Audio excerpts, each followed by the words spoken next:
ya Pak Prabowo mau bertemu dengan si A, si B, si C, itu di luar urusan pribadi antara si A dan si C. Misalnya Pak Prabowo ketemu sama si A, kan nggak ada urusannya dengan problem pribadi misalnya atau problem politik antara si A dengan si C. Begitu juga sebaliknya gitu. Jadi menurut saya, dan sekarang kan Pak Prabowo presiden, ya kan? Jadi kalau sudah bicara atas demi bangsa dan bernegara, ya presiden itu kan bisa ketemu dengan siapa aja, tanpa harus misalnya khawatir kalau dia bertemu dengan seseorang akan ada orang lain yang merasa terganggu. Gak perlu ada perasaan kayak gitu.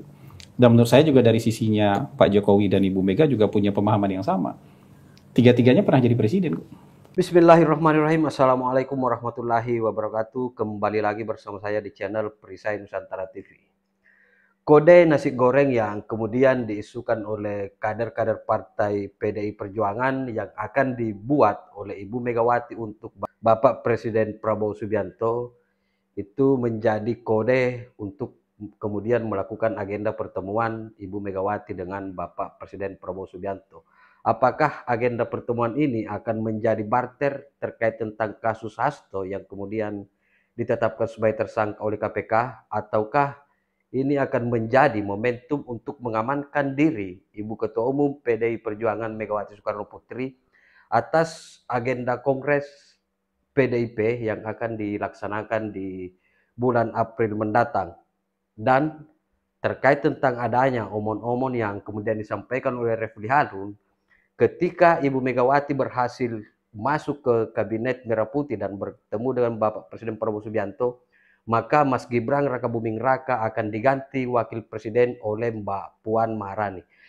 Nah, pada kesempatan kali ini Bang Hasan Nasbi yang notabene sebagai Kepala Komunikasi Kepresidenan meluruskan dan bahkan menyampaikan secara tegas bahwa agenda ini pasti akan berlangsung, akan tetapi tidak akan ada barter kecuali komunikasi politik antara para petinggi negara untuk kemudian bagaimana bersama-sama bersatu membangun bangsa Indonesia. Nah, seperti apa komentar Bang Hasan Nasbi? Kita simak videonya berikut ini. Kalau rencana pertemuan kan pasti ada terus, gitu. Jadi waktunya kita nggak tahu kapan kan. Kan nggak mungkin nggak ketemu orang-orang politik. Mantap. Itu Bang. Ya di Indonesia tuh orang politik itu suatu saat pasti akan ketemu. Bahkan Pak Jokowi dan Bu Mega sekalipun, menurut Abang. Kenapa enggak? Masih boleh. Kenapa enggak? Kenapa enggak? Maksudnya kalau nanti sudah demi bangsa dan negara, mungkin kalau untuk kepentingan politik masing-masing kita kan nggak tahu. Tapi kalau untuk bangsa dan negara, kenapa kita sanksi hal itu akan terjadi gitu? Gitu. Baiknya Bu Mega ke Pak Prabowo dan mungkin tadi kata Abang ya soon or later mungkin akan bertemu mereka karena memang orang politik, itu mengganggu relasi Pak Prabowo dengan Pak Jokowi nggak Bang? Atau punya pengaruh nggak terhadap relasi Pak Prabowo Menurut saya dan Pak kan Jokowi? ini sudah otonomi masing-masing lah. Kita kalau misalnya Amerika dengan Cina nggak bisa ketemu, tapi kan kita bisa ketemu sama Cina. Kalau kita ketemu sama Amerika itu juga hak kita. Yang Cina ya biarkan dia punya masalah dengan Amerika kan gitu. Kita bisa ketemu dengan Cina, kita bisa ketemu dengan Amerika. Amerika punya masalah dengan Cina, biar itu jadi masalah mereka kan gitu. Jadi menurut saya juga Pak Prabowo dalam batasan tertentu juga kayak gitu. Ya Pak Prabowo mau bertemu dengan si A, si B, si C, itu di luar urusan pribadi antara si A dan si C. Misalnya Pak Prabowo ketemu sama si A, kan nggak ada urusannya dengan problem pribadi misalnya atau problem politik antara si A dengan si C.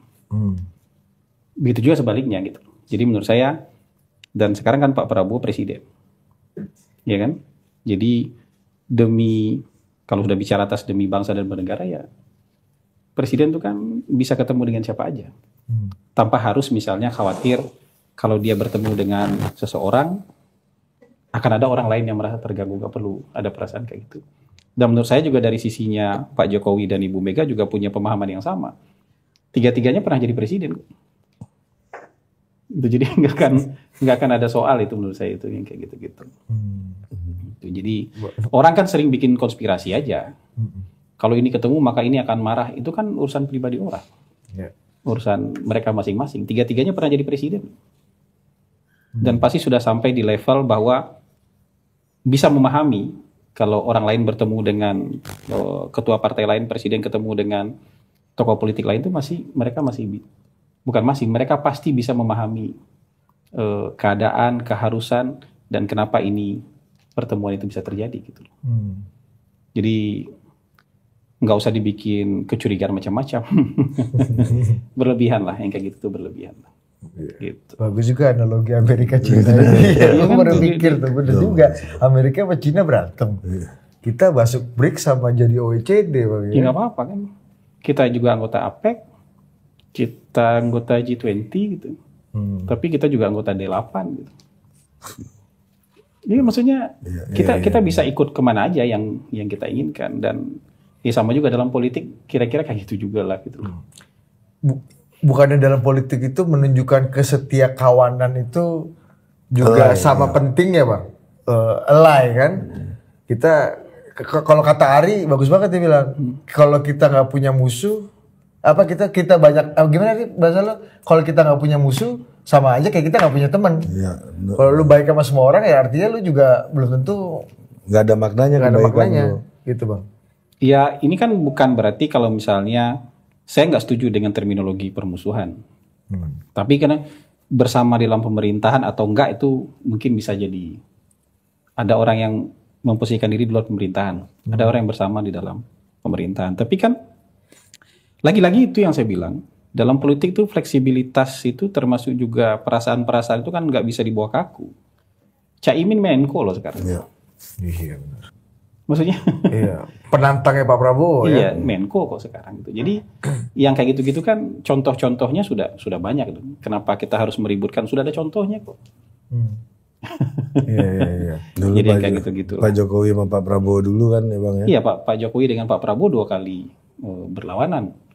Habis itu Pak Prabowo jadi Menteri Pertahanan, habis itu Pak Jokowi mendukung Pak Prabowo jadi presiden. Nah, ini perjalanan politik kan memang seperti itu gitu. Dan nggak harus dibikin jadi sesuatu yang ini dapat dilihat dengan sudut pandang begini. Memang politiknya begitu. Nature-nya politik begitu menurut saya. Ya. Gitu. Kalau ada hipotesa juga Bang bahwa kian baiknya hubungan Pak Prabowo dengan Bu Mega yang semakin diekspresikan di publik lah gitu ya.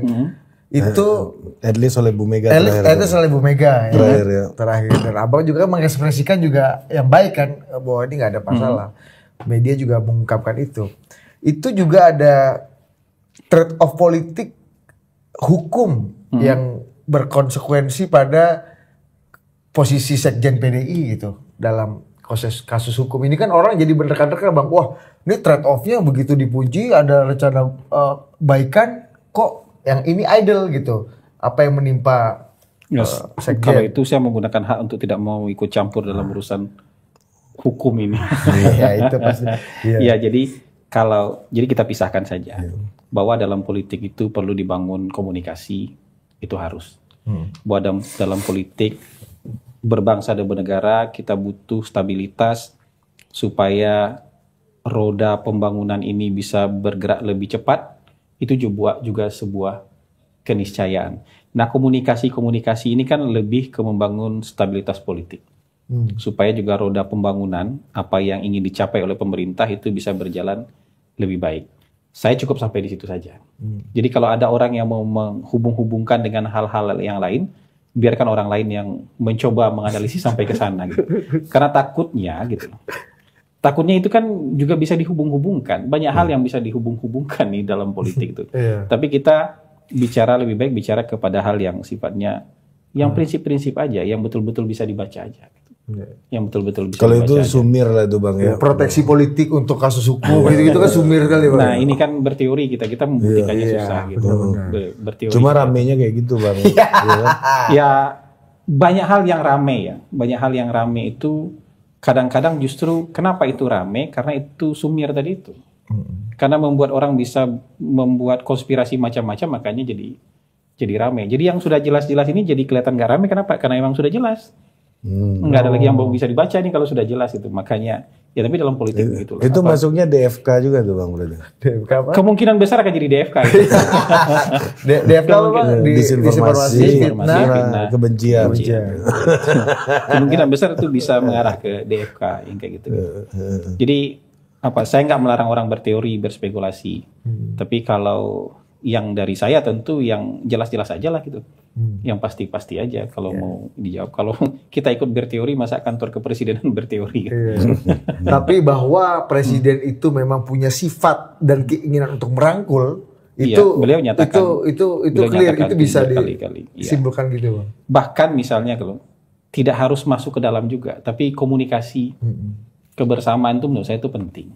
Lagi-lagi tadi itu membangun stabilitas politik itu kadang-kadang itu nggak harus semuanya masuk juga.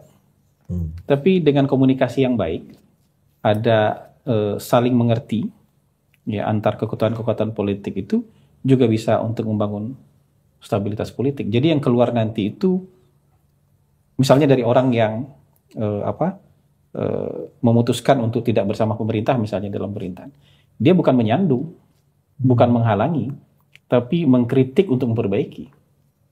Kan yang terjadi sekarang di DPR, coba teman-teman lihat. DPR sekarang galak-galak.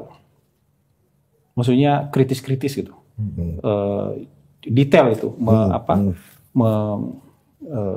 Kalau RDP itu, dengan kejaksaan, dengan kementerian, tajam-tajam. Itu kan bagian dari kritik, bukan bagian dari menyandung.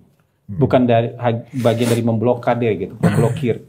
Atau menghentikan program dari pemerintah. Tapi bagian dari kritik yang membangun. Kritik itu jangan disangka kritik itu yang halus-halus aja, yang tajam-tajam itu juga kritik gitu. Ini kan sangat bisa dibedakan dengan fitnah dan kebencian, itu sangat bisa dibedakan. Sangat bisa dibedakan juga dengan upaya untuk menyandung atau menggagalkan sesuatu, itu kan juga bisa dibedakan dengan baik gitu. Jadi ya komunikasi itu. Jadi nggak harus semuanya sama-sama juga, tapi kalau terbangun komunikasi itu ada saling kesepahaman. Bahwa kalau ini kita harus jalan sama-sama. Kalau kurang baik silakan dikritik. Ini kayak gitu menurut saya. Bahkan yang mengkritik juga partai yang bergabung dari pemerintah juga anggota DPR-nya juga tajam-tajam kok. Di terhadap kementerian dan lembaga kok gitu. Jadi kita lihat ya, jadi kekhawatiran orang bahwa nanti tidak akan kritis lagi DPR-nya terbukti enggak. Buka aja RDP akhir-akhir ini. Dari 3 bulan terakhir lihat aja RDP-nya.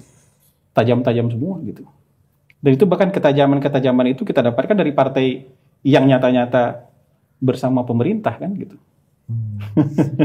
Jadi kekhawatiran itu nggak inilah, tidak beralasan lah gitu. Rencana pertemuan Ibu Megawati dengan Bapak Presiden Prabowo Subianto itu pasti akan terjadi, sisa menunggu kapan waktu yang kemudian dipersiapkan oleh Partai PDI Perjuangan khususnya Ibu Megawati untuk melangsungkan pertemuan antara kedua tokoh politik tersebut. Dan penting untuk menjadi evaluasi bagi para kader-kader Partai Banteng khususnya gerombolan pembenci ini bahwa agenda pertemuan ini bukan dalam kerangka untuk melakukan barter terkait kasus Hasto Kristianto ataupun bukan dalam kerangka untuk mengganti Mas Gibran Rakabuming Raka sebagai wakil presiden kemudian digantikan oleh Mbak Puan Maharani. Jadi narasi yang kalian goreng hari ini itu sebenarnya halusinasi yang sulit dan bahkan mustahil untuk kemudian menjadi kenyataan. Jadi saya kira demikian konten kali ini. Terima kasih. Wallahul muwaffiq. Wassalamualaikum warahmatullahi wabarakatuh. Salam NKRI.